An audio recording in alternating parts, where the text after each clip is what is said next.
the Citizen channel. We're all staying safe and well. Another edition as we come to the end of the 23-24 season of another I Didn't Know That. We'll have a look back at the facts and oddities about a recent hard copy memory of a game. Yes, and the best hard copy memory of a game, not half and half scarf, of course, is the match day programme. So we're all at Fulham against City today from the 11th of May. Good result, of course.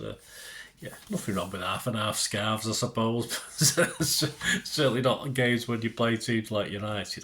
I can appreciate it when, obviously, say someone's gone to the first match and it's a memory, isn't it? But you'd be pushing it to have a City United half and half or a City Liverpool half and half, stuff like that. But yeah, I can see the point. But yeah, this is cheaper and better. Buy a programme, guys.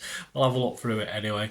Of course, one of the plainer covers this season of the programmes, and this features Fulham captain Tom Cairney. We'll have a quick word about him.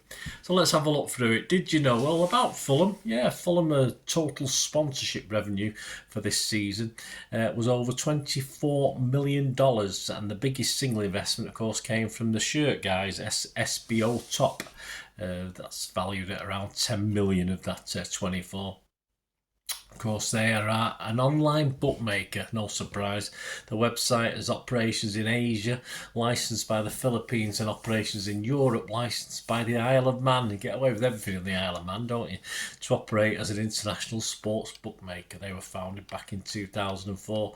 They're the sleeve sponsors, which obviously we have Nexon, don't we? Webbeds, the B2B accommodation distribution company, these are. They're the official sleeve partner. So some Scott Tom Cairney facts. He's age 33. I thought he was a bit younger than that, actually. But he's got a 90% pass completion rate this season. That's not bad. Almost Pep figures those. 50% shot accuracy. That's pretty good. I think that's better than Erling. Wins 72% of his tackles. So that's a bit better than Erling, I think. Does he tackle? Not sure. Anyway, let's not pick on Erling. Small tribute to ex-Fulham player Viv Busby, of course, who sadly passed away recently. He scored 37 goals in 143 appearances for Fulham. I always pictured him as having this sort of, there's a picture there of him you can see, which is a handsome guy, nice head of hair, but I'm sure he had a perm. I'm sure he had a perm at one stage. I might be wrong, but let me know, guys. Let me know if you remember that. Am I just dreaming it? I had a nice head of hair and had a perm at one time, thanks to Kevin Keegan, but hey, there you go. We all wanted to look like Kevin Keegan at one time. Academy midfield player Delano McCoy Splat. There's a great name. Splat. S-P-L-A-T-T. Delano McCoy Splat. Growing up, his hero was Yaya Toure. He's a midfielder. Yes, no wonder. And currently it's KDB. Obviously a good judge of player. Fulham, interesting enough, there's no prices on what their season tickets are costing, but they've got a cap. They have a maximum of 15,000, which is fair enough. Obviously, they do. There's a bit of tourism involved with a London team, of course, more likely to sell tickets to tourists and stuff like that as well. So 15,000. I think the ground holds about 28 or something like that when the new stand is properly up and running. What didn't we know about City? Well, we knew it perhaps, or half knew it. We knew that old Boovy, who's a City fan, of course. I've not watched him for a little while. Actually, I used to watch odd things of Boovy. I don't know. He's probably obviously still going. He does podcasts as well, doesn't he? Of course, he did a question and answer for the QPR Fulham programme. Why am I saying QPR? I'm thinking of the last game of the season. His City Player of the Year was Phil Foden. I think I probably agree with that. Although I'll be doing my own Player of the Year stats, of course. We'll see what they come up like compared to what my head says to what the figures say. And his score prediction for this game was 4-1, so he did very well. So a bit close, no cigars. So close but no cigar, as we used to say in the old days.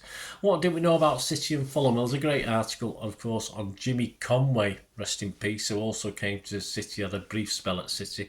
If you do get a chance, guys, I'll put a link at the end of this vlog. I did a personal tribute to him back in 2020, so I'll put a little link to that at the end of this vlog.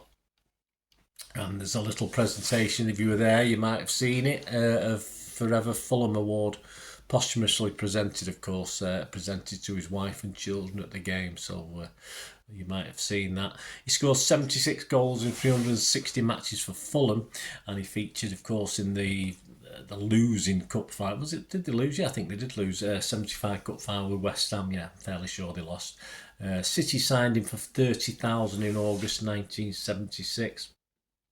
And he scored once in just 16 games for us.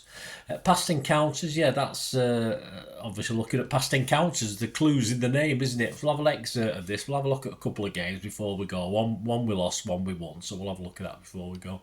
On the international stage, it looks at the debuts of Fulham's heroes. In this case, the legend most of us of my age have certainly heard of, Johnny Haynes. And he actually shared an England debut with City's Don Revie. So a nice little piece on that against Ireland at Windsor Park on the 2nd of October 1954. And both men would go on to score as well in that 2-0 victory. Of course, City that season, Revie got a runners-up medal in the FA Cup. Of course, he helped win it the year after and was voted the Football Writers' Footballer of the Year for the season. So he didn't have a bad season, did he? England debut, Football Writers, and almost in the FA Cup, but he made up for that. Right, we'll go back to the excerpt. We're going to look at two games. The first from 1950, where Fulham in the league first division table ended up finished 17th, but sad old City finished 21st next to bottom. We were relegated that season. And the good news is we'll have a look at a game back in this City's title winning season 67-68, where of course Fulham, sadly, we won the league and Fulham finished bottom. There you go, so juxtaposition there. There's a couple of images as well that'll be up on screen. They show Fulham's Bedford Jezard, another fantastic, couple of good names today. He's leaping against, of course, City legend Bert Troutman. And the other one shows a bit more modern, the 1967-60, sort of for guys like me who were around. Fulham's Steve Earle scoring against City, but of course in the picture you've got Oakes, Heslop and Neil Young, so those are the pictures. Right, let's have a quick look at the games. Right, an early goal saw Fulham to a first division triumph over City at Craven Cottage on the 14th of January 1950 in front of an attendance of 29,283. It was Jack McDonald who opened the scoring after just 3 minutes, but despite a dominant display, the Whites were unable to beat Bert Troutman, City's goalkeeper, again to increase their lead. Indeed, such was the Germans' performance, the home crowd gave them a great ovation at the end of the game. Yeah, of course, he was still getting a lot of stick at those stages, especially in London, but he won the fans over, of course. The only goal of the match came about when Arthur Stevens on the right wing sent over a perfect centre straight to the feet of McDonald, who only had to tap the ball in. Troutman had earlier made a spectacular save by leaping high and taking the ball off Arthur Rowley's head. Robin Lawler, replacing Pat Beasley at left half, rushed the ball through to McDonald, but this time Troutman was on his toes and held a fierce drive. James Munro had a chance of equalising when he was left with the ball a few yards from Fulham's goal. He hesitated, however, and was a couple of yards wide. Rowley nearly scored for the Whites with a left foot drive after the break. City went all out for an equaliser late in the game, and Andrew Black had a great opportunity but shot over from a few yards. Manchester City, we're going to the second game. Manchester City defeated Fulham 4-2 at the Cottage on the 21st of October 1967 to enhance their position near the top of the First Division, while Fulham continued to struggle near the bottom of the table. That Fulham had stayed on terms for so long was mainly due to the courage of young keeper Ian Seymour, who got them out of several awkward situations in a goalless first half.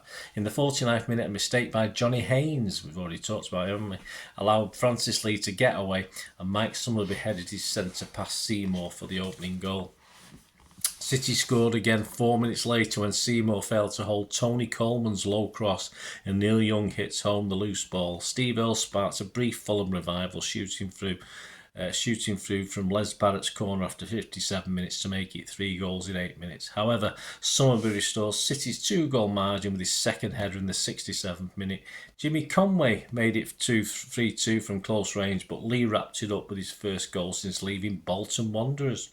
He roared through and smashed the ball with such power that Seymour could only palm it onto the post and into the net. Fulham had lost their previous 5 league matches, scoring 4 goals and conceded 13. With a quarter of the programme already gone, they had only 7 points, the worst start to a season in their history, and they were relegated at the end of the season. City, meanwhile, sealed their second ever top-flight title in 67-68 as they finished 2 points clear of rivals Manchester United at the top of the First Division. There you go, my thanks, and look at this Fulham programme. Some facts. Hope you enjoyed that, guys. Any memories you've got? Were you there? Were you there in '67? I wouldn't imagine you were there in 1950. Were you there in '67, '68?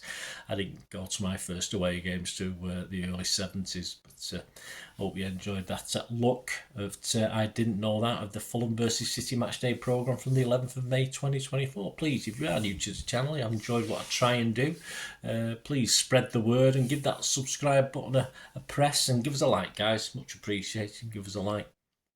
Of course, I'm on various social media. I've got the same address on TikTok and X at Bernard_Deneen. It should be on screen there. I'm also on Facebook at Bernard Deneen.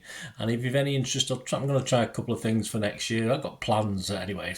They may change, but of course I'll be carrying on with the vlogs all next season. But do plan a couple of things. So if you're any interest in supporting or sponsoring the channel in any way, just give us a shout through one of the mediums I've already mentioned, or message me through YouTube. And of course, if you need a shout out or a word for an organisation or individually, just give us a shout and give us a chat, and we'll chat about. Give us a chat. Give us a shout, and we'll chat about it anyway. So hope you take that on board. Thanks very much for supporting me. Until we meet again, that's one thing, don't I? Please stay safe, Blues. Come on, City. Bye for now.